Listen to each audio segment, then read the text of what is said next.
Over to you. Over to me. Good morning, everybody. Hello. There's an admit one there, Ronnie. Ronnie is in the background, um, pressing the buttons. Ronnie Joyce, whilst we wait for a few other people to join Yes, us. Elton, you may have to just hit accept on the lobby. It's the only thing it's not letting me do. Okay. So have we started the meeting? Yes, we have. Okay, very good. It says recording and transcription start automatically per meeting organizer's instructions, so I can get rid of that. Could somebody indicate that they can see and hear me and see what's on the screen? Yes, Barry can. Excellent news. Excellent news. Okay. So we're just waiting for a few people to come in and join us, which is very good. And Rosie's saying yes, she can see and hear, which I like a lot. A little bit later on, you're going to find out why I'm extremely grateful to the President of the United States. That's all coming up as we wait for a few minutes to for others to join us. Also, I've got my props here, which is a red and green apple. So you'll be finding out a little bit about why there is a red and a green apple there. Let me just admit, it says admit AI, which I'm doing. That's good. Yes, so should we give a few more minutes for people to join us, Mr. Ronnie Joyce? Give everyone a couple of seconds, I think. Yeah. Why don't you tell them what you do, Ronnie, in terms of work? Hello, everyone. Rosie, and we've worked together before. Rosie's Yeah. one of the loveliest people in hospitality, by far. But yes, CRM marketing, email marketing, and I've been helping Elton with his airship account and getting email marketing out. And today I am his glamorous assistant, helping him with his presentation. So if you hear Elton ask Ronnie to change the slides, it'll be me. Yeah. Not sure about the glamorous bit, Ronnie, to be honest, but you know. Well, I'm out of my pajamas this morning at least. At least I've put a suit and tie on for you. That's a good start. That's a good start. Okay, so it's 10:02. We'll start. I think we'll start at 10:03. It's obviously being recorded as well, so that people who have signed up will get the recording, which is if you're assuming technology stretches that far, my knowledge and Ronnie's knowledge of technology, but I feel sure it will. I'm just going to have a quick sip of tea, and then I think it could be time to start. So why not? I'll take my glasses off. Yeah, so I'm going to be talking to you today about misuse of power and bullying in the hospitality sector. Now, I don't want this to be a sort of doom and gloom type of thing, because there is so much good stuff going on. And I just want to tell you, I was at a Propel conference just a few weeks ago, presenting in one of the boardrooms. And I think we had about 50 people who were watching. And I asked for some volunteers. And 15 volunteers stood up and they came to the front of the stage. And I gave each of them an apple, one red and one green. And then if you could click, Ronnie, please. I then said to them, right, the green apple, that green apple represents really good leadership. Leadership that, yes, holds you to account, it stretches you, it develops you, it's good for your progress, it's good for your career, you're learning stuff, you feel good at the end of the day, feel good at the end of the week, and the business is doing well. That's what that green apple represented. And then the red apple, this one here, the Brayburn, that represented, as you can see on the screen, bullying and misuse of power. Now, these aren't quotes that I've just come up with. These are quotes from ACAS, the salient points for what bullying and misuse of power mean. So I'm just going to read them to you. Bullying is behavior that is offensive, intimidating, malicious, or insulting. and which undermines, humiliates, or diminishes somebody. That's bullying. And then misuse of power, when position, authority, or influence is used in a way that creates unfair pressure, limits someone's voice, or disadvantages them. So that is the two. So each of them was standing at the front. They had an apple. I explained what each apple represented, and then in silence, I asked them to hold up a green apple if they had experienced in their career in hospitality leadership that represented that green apple. And in silence, of the 15 people, all 15 people held up a green apple. They've all experienced leadership like that. And that's what I mean. I don't want this to be focused totally on misuse of power and bullying. I want the good apple effect to focus on the benefits of reducing or removing bullying and misuse of power, because there is in our sector some absolutely fantastic work that kind of deserves a bit of a round of applause, to be honest with you. Really good stuff. However, I also then asked them to turn and look at the screen and read bullying, read misuse of power, and asked them if they had experienced that in their career. And of the 15 people who were there, in silence, they all are not they all. How many of those people do you believe held up a red apple? How many out of those 15 people? If you'd like to put something in the chat, then please feel free to do so while I have a quick little slurp of tea. Rosie says 15. Any more for any more? All of them, says Ollie. Hi, Ollie. 15, says James. Thank you, James. It was actually 14 people. And I did discover somebody, the one person that didn't, she said that actually she'd recently joined a company um, uh, from a different sector, but she'd only experienced good leadership. So 14 out of 15. To be honest with you, when I dreamt up this poll, if you like, I was expecting maybe 30% top whack, and I couldn't believe it when 14% of people, sorry, not 14%, nearly 100% of people had said that they'd experienced bullying and misuse of power. So, as an industry, and I was at a Propel conference this week, and absolutely everybody on stage seemed to be talking about culture and how brilliant their culture was. And I almost, to be honest with you, I almost felt convinced that what I'm doing with the Good Apple Effect is not necessary. But people are very, very good at focusing on the good stuff. And I absolutely acknowledge there is good stuff going there, but I will also not turn a blind eye. I will face the elephant in the room. I won't have things shoved under the carpet. There is bullying and there is misuse of power in our sector right now, right this minute. It's happening, as much as some people may not want to hear.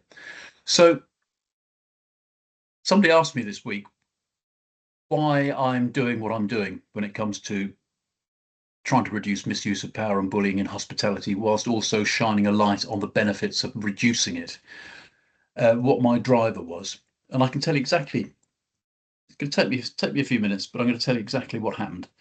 So it all kind of goes back to my school days when I was at a decent school in Kent, grammar school, pretty good. Teachers used to actually the teachers were slightly bullyish. They'd sort of walk around with their robes. They didn't have the hats, but they'd walk around with their robes, kind of stereotypically clipping ears of boys that ran down corridors and everything like that. But I suppose at its time they were meant to, they were doing the best. But there was one particular boy there who he had a. I don't want to identify him, but he was somebody who was picked on by one boy for a silly little reason, just a stupid little reason. And it just got worse and worse and worse and worse. And it was the kind of bullying that I found really upsetting and disgusting to watch. And I can give you an example. A group of them, there was one main protagonitor, whatever the word is, who would rally other people around. And pick on this boy, but in a really bad way. They'd kick him, stamp him, gob on him, throw glitter in his hair, glue in his hair, call him names. But one day they dragged him out into the playing field, in the school playing field, and what they did, each four boys pinned an arm a leg, and then the main bully took out a magnifying glass from his blazer and caught the sun's rays and started burning this boy's chest, burning his nipples, in actual fact. And I just caught a glimpse of it. I thought I just stumbled across it, and I was, as I say, I was absolutely. I honestly didn't know what to do. I was a bystander, um, but I had no voice. I didn't know what to do. Um, I was taller than everybody else. I had a scar on my face which was much more prominent. I wore really thick glasses. I've had some laser treatment done since then, and I was kind of like I felt that actually I could be the person who was going to be bullied next. So I just steered clear and I didn't do anything. I couldn't find a voice, and that's been with me for over 50 years. The fact that I didn't do anything. And I also remember there was one boy in the school who did do something about it. And he was from a school of probably 500 people. He was the only black boy in that school. It was a boys' school, the only black boy in that school. And that in itself, in the 1970s, being the only black boy in the school is going to possibly cause some problems for you or some issues for you. I'm sure you can imagine it was 50 years ago. Things have changed since then, thank goodness. And he just stopped this bullying in a class one day when the bully was going absolutely crazy, kicking and stamping and thumping and just so unnecessary. And he just got hold of the bully, picked him up, and he said, "That's enough. That's enough." Um, and his name was Eugene. And I've never ever forgotten Eugene. And I thought I should have been Eugene. Why did sometimes in my life I think I should be a little bit more Eugene. Anyway, I had the opportunity to meet the person who was bullied about 3 years ago, 3.5 years ago, and we were talking about school and we were talking about the old days, and he said that um, he said, well, the great thing about it, Elton, was that it didn't affect my adult life. At which point he just wiped some tears away from his eyes, which I'm no psychotherapist or psychologist, but to me that meant perhaps maybe it had impacted his adult life. I don't know for sure, but it certainly indicated it to me. Um, and then I also met up with Eugene, also about 3 years ago, and it was a bit of a school reunion, three or four of us just having lunch. And I brought up that subject and I spoke to Eugene and said, look, do you remember that time? And he was really coy and kind of, um, what's the word I'm looking for? Sort of, oh, I don't know. I can't remember. He said, did I? Maybe. And I just said, listen, Eugene, I just wanted to thank you for doing that. I've never forgotten it. So that was one thing that was bullying. Didn't even happen to me, but I think it was a bit of guilt about the fact that I didn't do anything about it. Um, and then there was another incident. This is all the reason why the good apple effect has come into being. I in the town I lived, some sort of local yobbo decided that I would be the person he would sort of take the mick out of and push around a bit.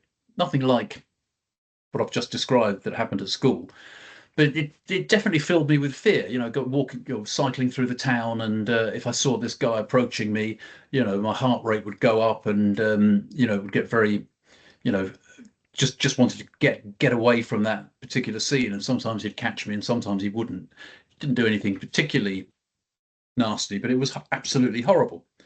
And my mum found out about it.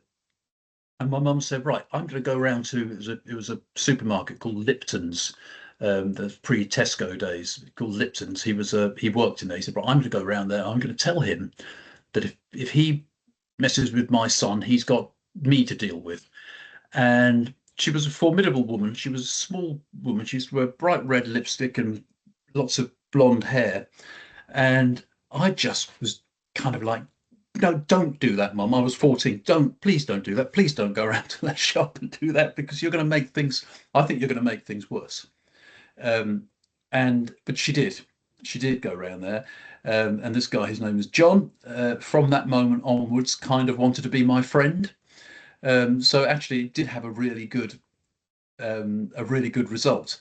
But I kind of never really thanked my mum for that. Um, Although I did thank my mum for it. She died. My mum died about 2 years ago when she was 100 years old and 6 months, and she and at her eulogy, I stood in the pulpit and said what a good mum she was, because she was a good mum, protected me from lots of things, but particularly in that instance, protected me from that. And it must have been, was I 14 then? I'm 64 now, 50 years later. From the pulpit, I said, I just wanted to thank you for, looking after me on that particular occasion, although I kind of secretly never forgave her for doing it. But that was another instance in terms of misuse of power and bullying. Then I get into the hospitality sector, having a ball, enjoying it, really good fun. In fact, it's been really good fun my entire career. I've done okay. Everything that I have, the house that I'm in, the kids that I have, the wife that I've got, the car that I've got, the bike that I've got, the knowledge that I've got, all those things, everything is from being in the hospitality sector. And I did well in it. I ran. I never named the companies that I've worked for. If you know me, you can put two and two together and make whatever number you want. You won't find out from me who what I'm about to tell you, who or from which company. But I found that as the company grew, the culture changed quite a lot, and it was, I think, in the boardroom more than anything else, very, very toxic, very dangerous kind of place to express yourself. You could be humiliated at the drop of a hat. I was humiliated. I was bullied in that boardroom on many occasions, and I've witnessed other people being bullied. I've witnessed people being sent out like they're little dogs. And what that does is absolutely ruins what could have been a really good, productive meeting. It stops collaboration. It stops creativity. It just stops loads of things. It actually stops eye contact between people. Everyone's just looking down, agreeing with the most senior person in the room. And but not only that, it definitely impacted on people. It impacted on people badly. It impacted on me badly. Um, it was kind of just absolutely unnecessary. I mean, I think it's bad for the person that does these things, because I think it can ruin people's. I think it can narrow people's chances of promotion or getting bigger jobs. It definitely damages the company, because all of the things I've said, collaboration goes, creativity goes, eyes are down, everyone's agreeing, and it's not a very pleasant place to be. And in the end, it kind of, well, there's a few other things to it. So you've got that toxic environment where there is definitely this fear, not the collaboration. And then being in marketing, as lots of you are here in marketing today, I found that, blame marketing, that's the subtitle of this webinar, is quite a good way of saying it, because when things go wrong, often it's marketing's fault. When things go right, everybody is looking and trying to take the limelight. And I definitely found that in companies that I've worked for. And I think the other thing that happened in my particular instance is that I was given lots of work from different people, different senior people within the company, different senior people that you can't actually say no to. So you can be, somebody might come along and use their powers of influence in a senior position and flatter you and influence you to actually take on quite a big project. All they know is that you've got that quite big project to deliver. They don't know the other your day job plus all the other things that other senior leaders with other or family members have given you within that company. And I think I got to the stage was, well, I'm a bit of a people pleaser, so I like to say yes to things. That's a fault. That's something that I, have got better at. But at the time when you're developing your career, at that particular time, I was the most junior of the seniors, if you like. Um, and to be honest with you, I just got absolutely overloaded with work, and to a stage where I did ask for some help, and um, I'll tell you exactly what happened was the whole of my workload was reviewed. Every single task that I did was reviewed, and nothing changed whatsoever. Nothing happened. Maybe two little piddly little tasks were taken and given to somebody else. So I talked about it. Nothing happened. The weight of responsibility on my shoulders was absolutely huge, and it was too much. There was too much going on for me to be able to, you know, spend enough time doing an exemplary job, which is important to me, spend enough time to rest, spend enough time with the family, trying to balance all of those things. There was just too much going on. And then you add to that this toxic environment. And I'll tell you about this toxic environment, one other aspect to it. Now, um, various people in board meetings, for example, would get humiliated, would be sent out of the room, would be made to look really small and stupid. And I had a bit of a run of it in about three consecutive board meetings. It wasn't always me, but in this particular company, my name became synonymous with that misuse of power and bullying. And people would say, I wonder who's going to get a moonering today. My name became a verb, which is absolutely ridiculous, really. I haven't quite worked out why. As I say, sometimes it was, sometimes it wasn't me. But over too much to do. Sometimes, for example, as well, I'd get called in to firefight or to assist a manager in an underperforming pub, and I would spend a lot of time trying to work with that person. But actually, the fault was the person I was working with was no good. He was on his last legs. They would call in marketing, and then they go, "Well, marketing can't sort it out.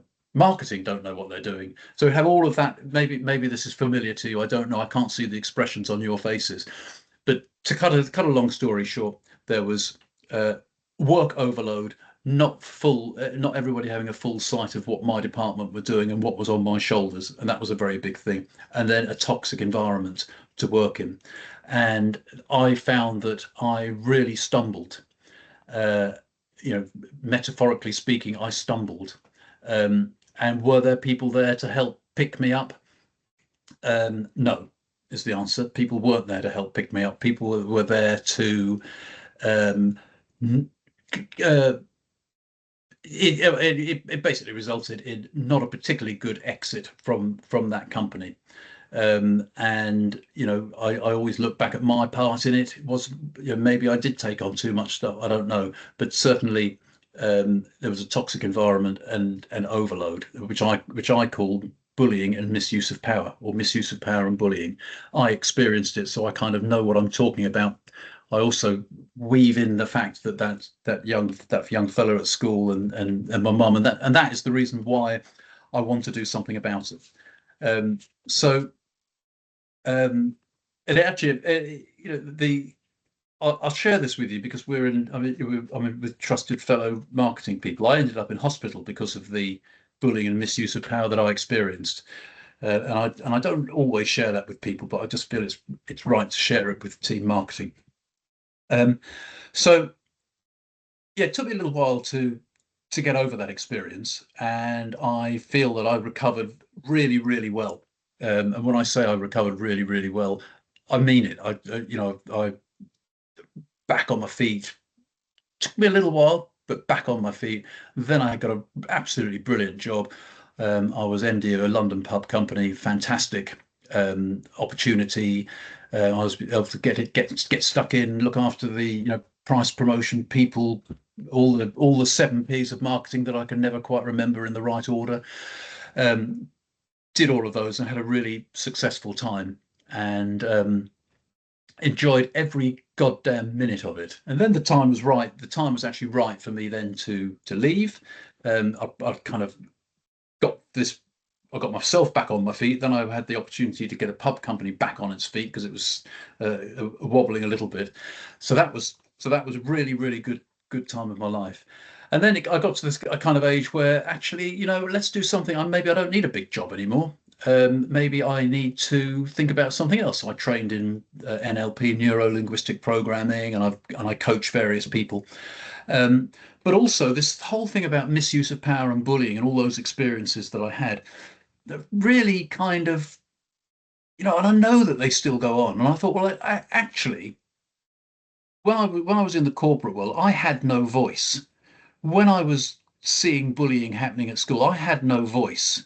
When I was being bullied by that yobbo bloke, I had no voice. My mum's voice was the voice.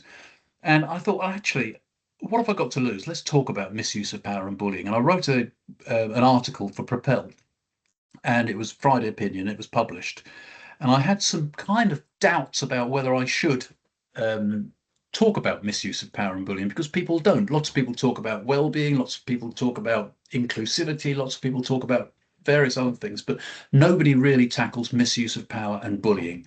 And I wrote an article about it, and um, I actually passed it to my lovely missus, who was sitting on the sofa next to me, and I said, "Do you think I should send that?" Um, and she read through it, and she said, well, "Everything there is right. Everything there is true. Everything there has happened, and that's what you believe. Send it." And I sent it. It got Paul Charity did a little pre thing of it, a pre thing on the Friday, on the Thursday before, and it was published on the Friday. And then I was waiting for the floodgates to open of kind of like, oh, there he is playing the victim. Oh, it's not really like that. All these sorts of things. But actually, the complete and utter opposite happened. I had so many people that came up to me. People were saying, "Thank you for shining a light on hospitality's dirty little secret." Hence the name of this webinar. That was from somebody called Dr. Chris Edgar, who's been in the business for a long, long time. Um, I'll stand shoulder to shoulder with you. Thank you for putting your head above the parapet.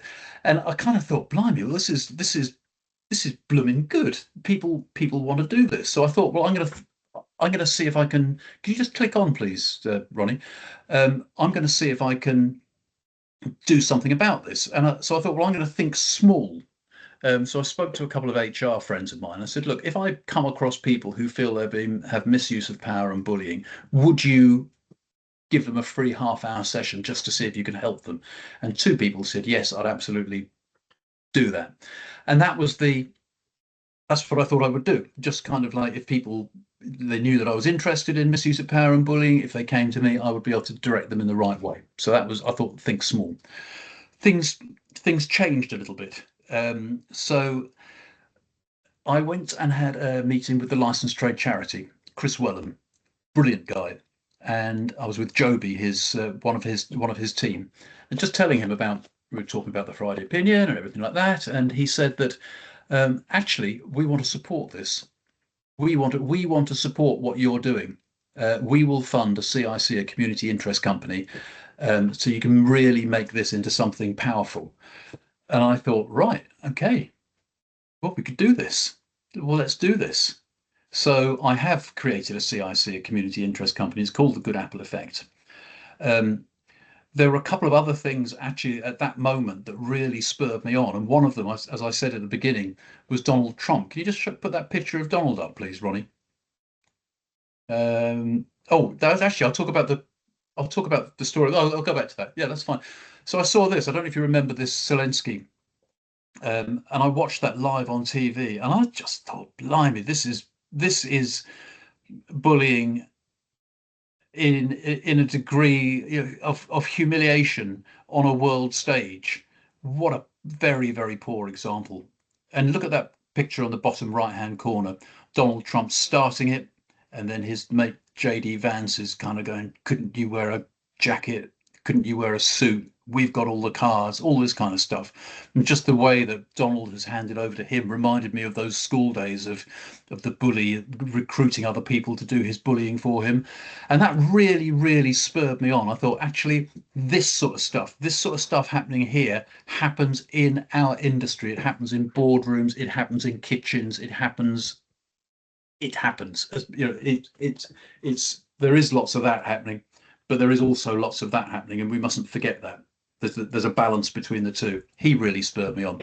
There was somebody else that spurred me on. If you could click, please, Ronnie. This is a guy called Bim Coley.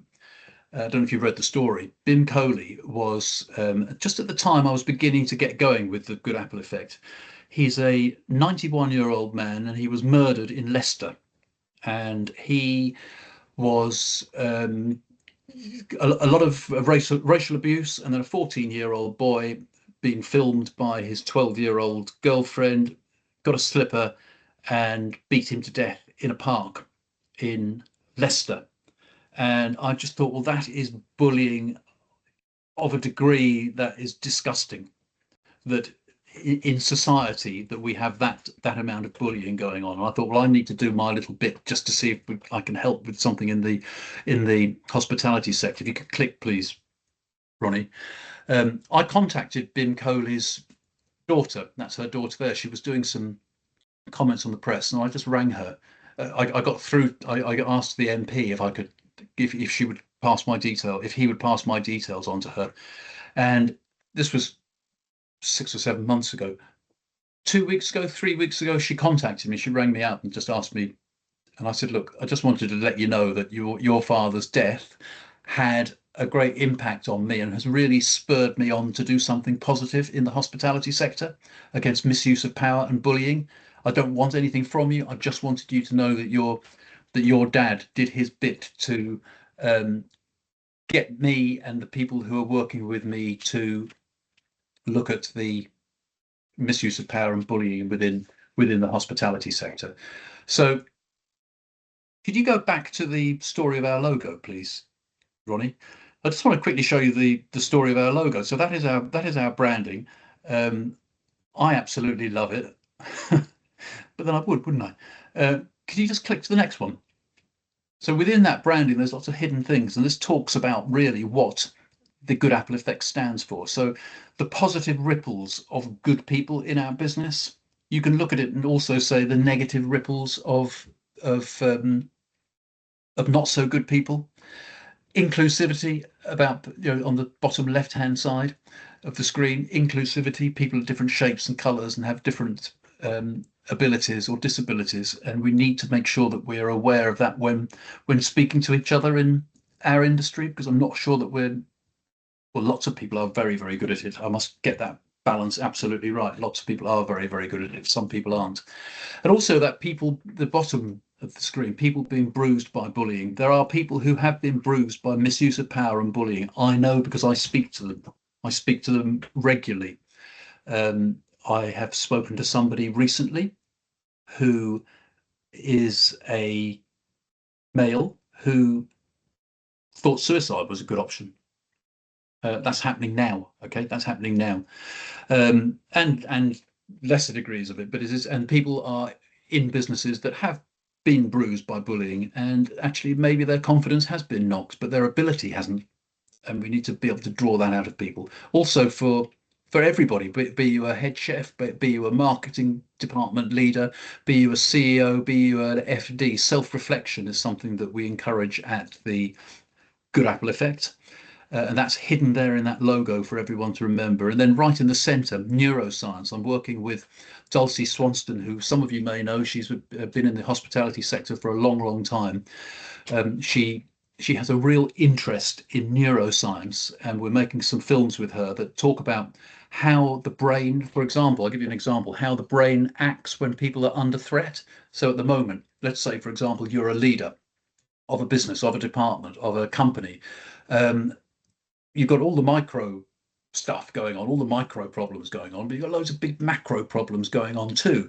And when this happens, your brain can go into sort of fight mode. And because of that, the brain, I'm no expert, Dulcie is the person who taught me this. The brain goes to a different part of your body to protect you, a different part of your brain to protect you. And actually, then what comes out of your mouth can sometimes not be what you wanted it to be. It can come away. It can be aggressive. It can be confrontational. It can be all those things that I've spoken about earlier on. Um, but Dulcie also is able to identify ways in which we can change that. So lots to do with neuroscience. That's at the heart of what we do. And then that leaf at the top right hand corner, cleverly disguised there, is about breaking the silence. We had a meeting in Birmingham, and somebody called Linda Merriweather said, actually, do you know what? This is so much of this is about conversation, breaking that silence and talking about it. Because when we have conversations, things begin to change. So that's our logo, and that's the bit that stands in it. So I've then gone away, and could we go back to the green slide with the QR codes on, please, Ronnie? That's it. So then I thought, right, let's. I'm going to really take this seriously. I'm not going to turn this into some small little thing. We're going to turn this into some bigger, more powerful thing. And so Stephen Gould from Everard's, he's a non-executive director at Macmullen's as well. I was in conversation with him, and he said, actually, yeah, I'd love to be an ambassador and advisor. And one of the great pieces of advice he said was, look, with this, think really big. Think really big. And he said, I'm not saying that you need to do this, but think about societal change.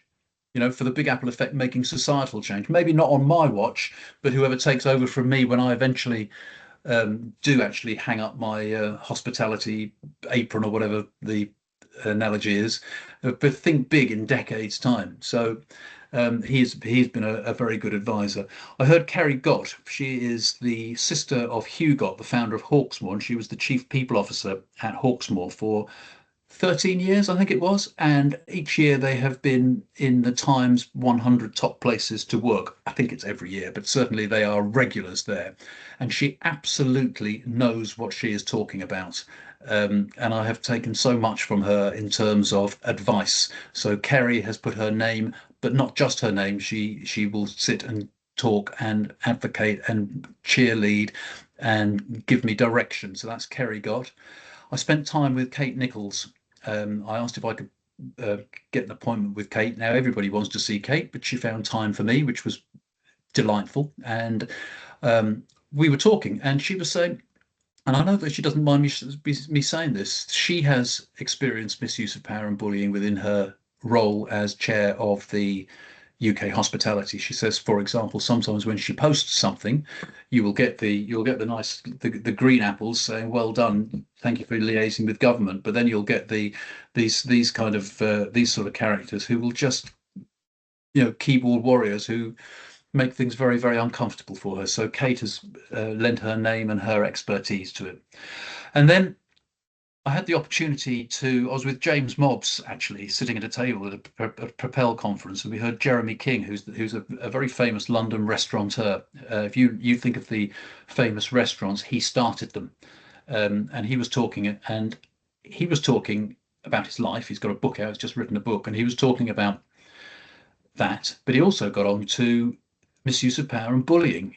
And what he said absolutely struck a chord with me. It just piqued my interest, and kind of like he's saying the same thing that I'm saying. So I thrust my business card in his hand as he walked off stage, and he thrust it back into my hand. And he said that he told me the best way to contact him. So I did. But what I also did, I went to the local Waterstones and I bought a copy of his book, and I asked Sheila to take a photograph of me reading that book. I then used all my best handicraft skills that I've learned over the years, and with using Yoo-hoo glue and card and all this kind of stuff, and made a greetings card with me reading the book and talking about what it is that I'm trying to achieve through the Good Apple effect. And I hand delivered that to his restaurant, Simpsons in the Strand, and left it for the maitre d' or one of the team on the front desk. And to cut a long story short, I think there was a little bit of internal confusion, but he contacted me, said, yes, I'd like to meet you. I'd like to discuss this. And we were like peas in a pod when it comes to misuse of power and bullying. I'll give you an example. Won't allow um, he won't allow swearing in his kitchens because he says that if you take things down to that level, things are less likely to flare up if you have rules and principles and boundaries in place. He also talked to me about how to this day, he's 71 years old now, and he was saying that in the weeks earlier that he had stopped some misuse of power, or he'd stopped some bullying on a train where a group of youths were trying to racially abuse somebody, and he stood up and he stood in and stood up to these guys, and basically, it actually reminded me of Eugene, how he stood up to these guys and said, "Look, if you carry on with that, you've got me to deal with." And he said, "And if if I come off worse, then you'll end up in prison." And he just diffused the whole thing. So he is a ambassador advisor. I've got a board of directors as well. So Team Marketing's very own Barty Radix of Bloom's Yard. She's currently opening her sixth one. Barty started her business from a garage, actually, and now she's got six, or is it seven, Bloom's Yards across London. So she knows what it's like to start a business, and she is one of the board of directors. Matt Howcroft, who some of you may know, he is on the board of directors with full governance with people like Matt around. And then also Jackie Moody McNamara, who you may know. This is her badge, Be Brilliant Women. She runs. If you need your confidence boosted, sign up for one of Jackie's courses. And sometimes creating a CIC, I need my confidence boosted, because you never know what the blooming heck's going to come around the corner next. So my three board of directors are Barty Radix, Jackie Moody McNamara, and Matt Howcroft, and I'm very grateful to them. So what is it that I'm trying to achieve? We've got another 8 minutes to go before I go. So I'm determined to get this conversation going. I want to make change. I want to share stories. For example, I met a guy a chef, and he said, "I used to be a bullying chef." And I thought, well, that's interesting. You used to be. And he told me his story of how he went from being a bullying chef to there being an intervention by somebody who said, "We don't treat people like this in this company, but I'm going to coach you and show you how we do." And he then said to me, "I'm now a better chef, getting better results." And his story is a very compelling one.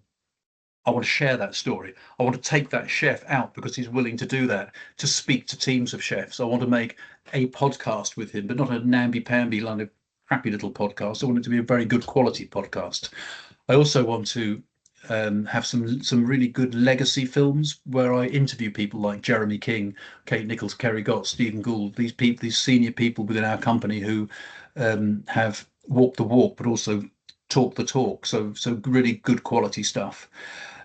Also real life stories in terms of people who have experienced misuse of power. And I want the stories to run. There's 3 of them written so far, so they will run in what was happening in that person's life, what the intervention was, and what it's like now. So actually, they start in quite a dark place. Something happens, and then it gets brighter, and things work out. And that is so often the case.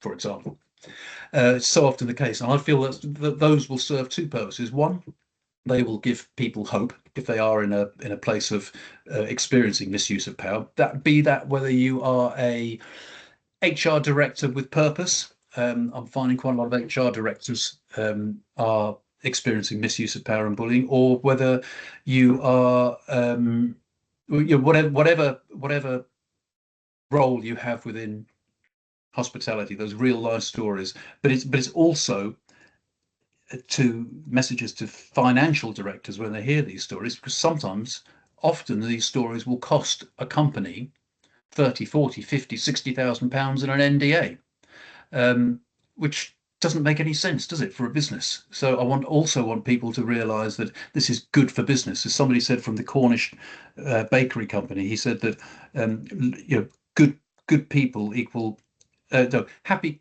people equal happy customers equal happy commercials. So I want to get the commercial aspect in there as well, so that we can speak to, for example, non-executive directors who have the ability to sit at a boardroom table, but they're not in the melee of it.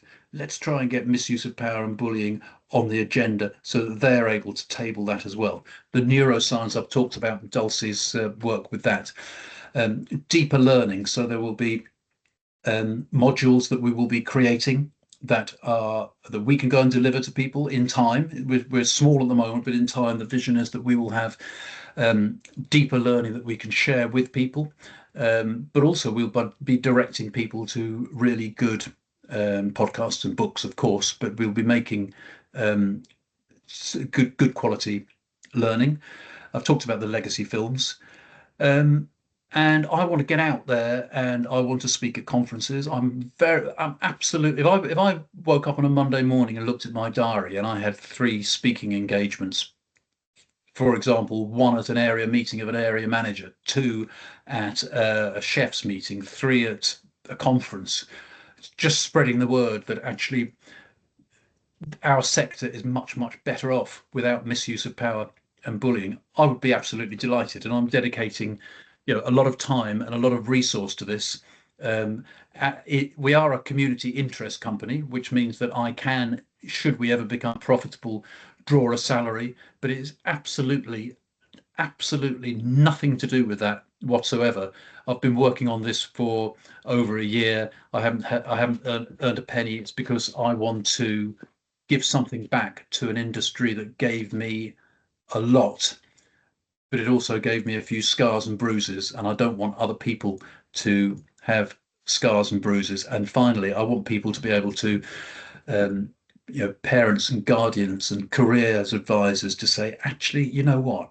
I think the hospitality sector is really full of these green apples, and I've lost my red apple, and these red apples have gone. I feel confident that actually there's a really good career for people. So that is my raison d'etre, to keep the Granny Smith's apples up and to reduce these Brayburns. And that's kind of it from me. We've got it's 10:47, Ronnie, isn't it?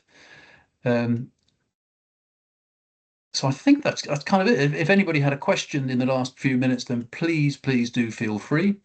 If you wanted to make a comment, if you wanted to go, then that's fine. I hope you've got something useful from today. And oh, look at that on the screen. What does that say there? Thank you for being here. That's good. Chip in 30p a day, £9 a month. Nothing. Chip in 56p a day. That's £17. That would really help, by the way. So if you wanted to click on that, and then please click away. It would be very, very gratefully received. Lots of people have, and I've had some. Oh, just very quickly, I've had some great support from companies like Guestwise, from companies like Jolly, and Rosie's off. She's got another call. Thank you, Rosie.